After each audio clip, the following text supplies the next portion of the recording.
Is it time to legalise drugs? Well, joining us now to give their opinion are Peter Hitchens, a journalist and author who has written about drug policy, Neil Woods, a former drug squad police officer, Baroness Molly Meacher, chair of the all-party parliamentary group looking into drug reform, and David Rains from the National Drug Prevention Alliance.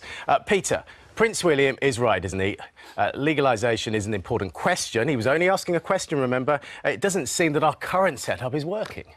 Well, it's not working because we have laws against drug possession which are not enforced.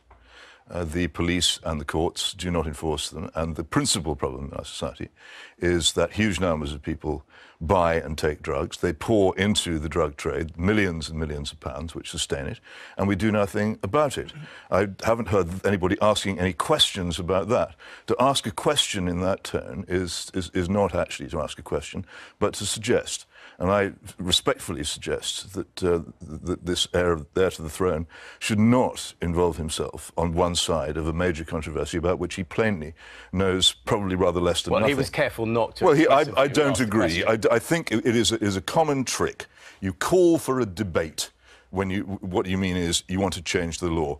You ask a question which nobody else is asking. I don't believe millions of people in this country, especially those who live in those areas where drug abuse is rife and unrestrained by the law, want this to be made even worse. They certainly don't want to see the consequence. Legalisation, remember what it means. It means the open sale of drugs on the high street, on the internet, advertising them on television and in the newspapers. It means a huge increase in the use of very dangerous drugs. That's what it means. Molly, no one wants to see the legalisation of drugs. Not as Peter describes it. It's utterly and completely ludicrous, if I may say so. No, you may not. Why is it ludicrous? Why is it ludicrous? I'm sorry. The United Nations, last year, at their major special session, called for evidence-based public health policy. Evidence-based policy. For 50 years, we have had policy based on some kind of moral judgment that I think Peter would agree with, probably, that, you know, drugs are bad, people are bad, got to punish them. And what we've seen is the most incredible explosion in drug use since 1971, passage of Because of the policy? Certainly the policy has gone alongside that, so you have to ask some questions. And what we've seen from other countries, and what the UN are now very well aware, different countries have introduced different policies, much more sharp, smart than anything that Peter is suggesting, and they have reduced addiction, violence and crime. And those are the objectives that we have to look to achieve. Well, let's talk to someone who's been on the front line. Neil, you've been fighting the war against drugs yourself. Why hasn't it been brought under control? Well, I mean, Peter makes the point. He suggests that we've not been fighting this drug war. Well, I worked very hard I worked undercover on the streets of the UK fighting this drug war. And for something that's not been fought, I've met an extraordinary number of people who've been caught in the crossfire in that. You know, I manipulated people on the streets of our nation in order to get them to introduce me to organised criminals, in order to introduce to gangsters. And those people that I manipulated, they were vulnerable people who actually needed help. So I've caused great harm to an extraordinary number of people, and this is the reality of drugs policing in the UK.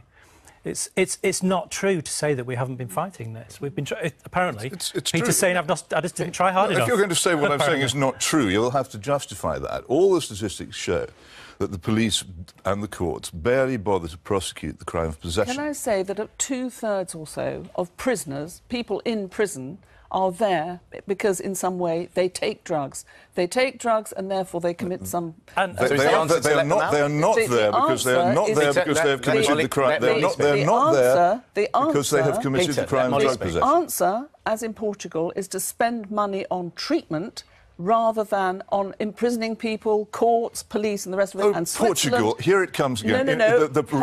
Portugal this week released statistics showing an increase in drug use following this miraculous paradise which you claim has been brought in there. Okay. Portugal, Molly, let Peter speak. Examine closely. Portugal, examine closely, is not the paradise you claim it is. They have an increase in social use and a reduction in addition amongst young people. This is the most important thing. Can I come in? Yeah, let's get Peter. Let's bring David in. Peter, let's bring David in. Does the current approach work? Portugal, I mean, Molly, with due respect, has mentioned Portugal so many times in recent months. The Portuguese situation is they've just done their 4th annual survey of drug use, and as Peter correctly says, it shows massive increases in all drugs, all psychedelic drugs, alcohol and tobacco. It's massive. It's shooting yourself in the foot to mention Portugal. Portugal is written off now, please don't interrupt. And it's written off.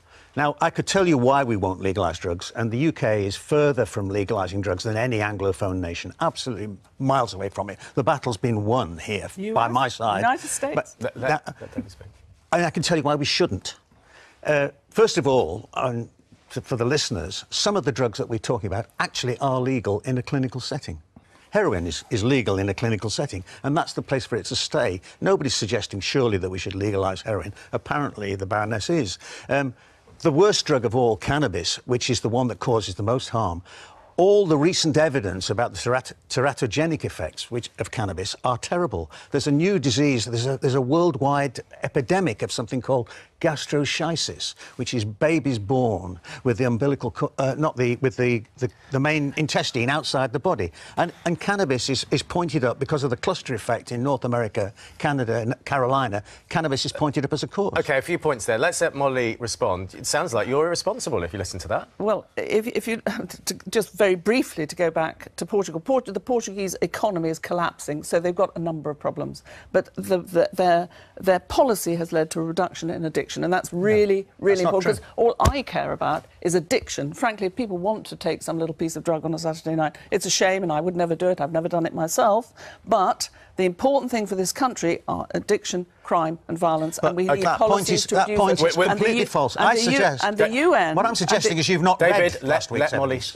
And the United Nations are recognising that we have not had evidence-based policy, and they're calling on governments to introduce evidence-based policy. The UN is Hang on, David, we're going to come back to this debate in a moment, because we've got an interesting insight from Emma here now. Yes, we do, because drugs can have a devastating effect on families. I'm now going to talk to two mothers who have both lost children to drug use. First, I'm joined from Oxford by Anne-Marie Coburn, whose daughter Martha died 4 years ago at the age of just 15. Good morning, Anne-Marie. Good morning, Emma. Could you explain what happened to Martha? Yes, she went out on a Saturday morning and took a white powder, which we found out was ecstasy that was 91% pure, and she sadly died 3 hours later. And did you know in any way that your daughter had been involved with drugs? I know that the previous few months she had started to dabble, so I'd had the Just Say No conversation, I had taken her into school. I had done what any responsible parent would do, which is try to deter their child from putting themselves in danger. But sadly, it didn't work. Do you feel then that if there had been a legalisation of drugs or certain drugs, that perhaps her life could have been saved? And in what way do you feel that? After she died, I found her Google history, and she'd been looking for ways to do it safely. So although Martha was intent on doing it, she wanted to know how to keep herself safe. So, you know, I feel that if she'd been better educated, she'd still be alive today. So do you support the legalisation, the decriminalisation of drugs? Absolutely. I've spent many an hour in the past 4 years since losing Martha talking to experts. I've travelled around the world, going to lots of events to try and form my opinions based on evidence. And it's very obvious to me that legal regulation is the response that's needed. Well, let's get a different insight here, but with a similar tale of tragedy, if I may put it like that. I'm also joined now from Reading by Elizabeth Burton Phillips, who's written a book called Mum, Can You Lend Me 20 Quid, about how drugs impacted her family. Good morning to you, Elizabeth. Good morning. You lost your son to drugs. In the sense of, do you have any understanding why regulation of drugs could therefore, in some way legalisation, could therefore have helped him, maybe? No. Obviously, I know Anne-Marie, and I'm very respectful of her views. We're both bereaved mothers, but it is my view, coming from 39 years teaching a background and nearly 13 years working with young people, doing presentations in schools, that there is an attitude of to not do drugs is abnormal, and therefore normalising everything through legislation, legalisation, I don't think is the right way forward. But what about the idea that if there was a way to regulate or do these things safely, I understand what you're saying about normalisation, But, you know, Anne-Marie's saying she saw her daughter's search history and she was looking at ways of doing safely the drugs that she had been interested in. Do you understand any of that as an argument for legalisation? Yes, I do understand it. I do understand it. But, you know, it's what we have to look at here is an understanding, a really good understanding of everybody's body is different. And, you know, as a mother, as a grandmother, if drugs are legalised, what guarantees, what regulations can be put in place to say that they're safe anyway? Let me bring you both together for a moment, if I can. Anne-Marie, I know you can hear what Elizabeth is saying. What about the idea, then, it would normalise drugs? If we legalised it, and Peter Hitchens is here in the studio saying, well, that would mean if it was legalised, it could be advertised, it could be made normal. Do you not think there could be a risk that more young people, like Martha, if I may say, could have taken drugs because it was legal? I'm interested in the harms of the current system, and I want those harms to be reduced. 10 people die every day in the UK from a drug-related death, and I think that sends out, you know, quite an extraordinary message about our society. I go into schools and prisons all the time. You know, I kind of, as I said earlier, I form my opinions based on the evidence that is available, and I don't believe that by educating them better based on showing them parameters under a legal regulatory model that it would cause increase in harm. In fact, it would reduce the harms. Elizabeth, I know you've got some agreement maybe on that point, Elizabeth? Well, I just believe that education is the way forward, starting at the top end of primary school. Before the youngsters go off into senior school, I think it's really important that the parents are educated too. It should be mandatory education to raise levels of understanding about the dangers of drugs, and that should be continuing and repeated throughout senior school.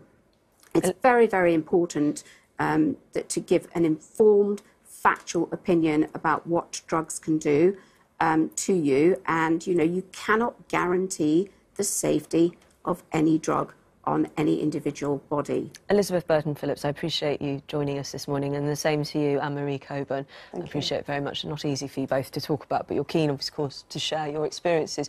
Sean, different views. Yeah, fascinating and really moving to hear both from Elizabeth and Anne-Marie. Peter, Anne-Marie said that her daughter Martha had been looking on the internet for a safe way to take drugs. Had they been legal and regulated, her story could have been very different. Does that make you soften your approach? Look, I've met Anne-Marie, and I have great respect for her, and I'm sorry for her loss, but I think she's completely wrong, and I've tried to press this on her. I gave her more than a year ago a copy of my book explaining that the reason for the problems facing people like her is that the laws against drugs in this country are not enforced, and that children are therefore exposed to drugs because there is no sense in schools among young people that there is any danger from the law in taking drugs, which is the principal form of education which would actually prevent use. She won't read it. If there were in this country a cult epidemic of Russian roulette, would we ask, can we find a safe way to play Russian roulette, or would we try and prevent people from playing it?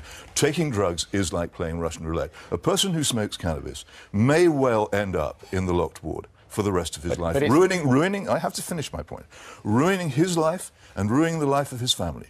And there is no guarantee, there is no safety in regulation which would make this less likely to happen. We regulate cigarettes in this country. They're very tightly regulated.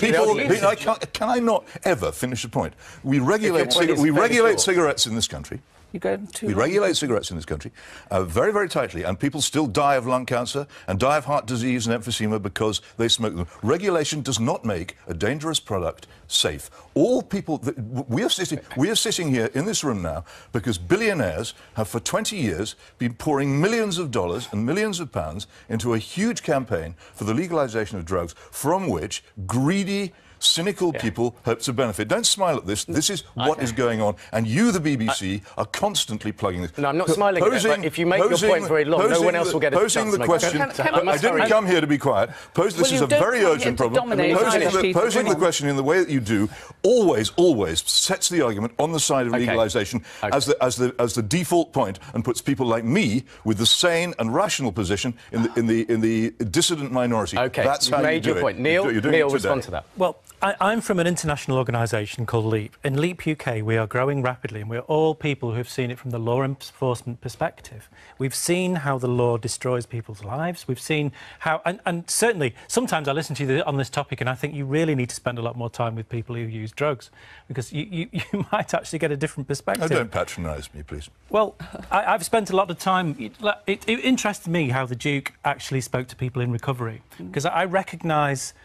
His thoughts, I recognise his empathy with that, because I've spent an enormous amount of time who are problematic heroin users. I manipulated them. I was part of this big machine which just cast people aside. Drug taking is not a disease. Diseases are compulsory. No, listen, diseases are compulsory. Drug taking is a voluntary act. Okay. If you want to be an advocate for point. drug abuse, be one. Peter, you've had your say. But make it clear that's what you're being. I'm not trying to define addiction. It's a very complicated issue with many complex causes. But the law does not put people off. I mean, you mentioned... Because it's not enforced, you say that. You say that, but in 2013 we reached a record number of people for possession in our prisons. It hasn't dropped off. No, we did not. Yes, we did. No, we did not. There's hardly anybody in our prison for simple possession. And yet, 1979 Peter, I've sent plenty of people. I have sent plenty of people for simple possession. For simple possession. And let me quote you this very interesting... I don't believe that. Okay, make this your final point, Neil. This very interesting fact. Give me an example of a case. Very interesting. Neil, 1 in 5 problematic heroin users tried heroin for the first time in prison. So it's not exactly very beneficial sending people to prison for possession, then, is it? Well, that's just piling trauma on top of trauma. That's because we're as weak on drugs in prisons as we are in the outside world. Prisons are not the answer for the 21st century. OK, Molly. Can I respond to Anne-Marie Coburn? She's brilliant on these issues, frankly. No child wants to die. No child wants to die. If only, they say, children, we could see on the packet exactly what is in this drug, then I would feel safe and I would know I was safe because I'd bought it from a safe place, not from an illegal drug dealer, and I'd know what was in it. So that's point one. The second point, the Netherlands that have regulation of cannabis have far lower levels of cannabis use than we do. If we look... Oh, yes, they do. They enable you to take... It has toleration, which is a different thing. Molly, a very short point now, because we're... And heroin, Swiss provide clean heroin to heroin addicts, and 2/3 of them are leading legal lives, not taking heroin from illegal drug dealers or anywhere else within 18 months. And we spend millions of pounds on giving methadone to drug Molly, dealers. right, finish your point. So we need to not heroin in supermarkets, heroin in clinics where people get really good wraparound treatment and they get better. OK, that is Peter. That is all we've got time. Peter, that is all we've got time for. A really lively debate and a really good one. Thank you all very much indeed. Now.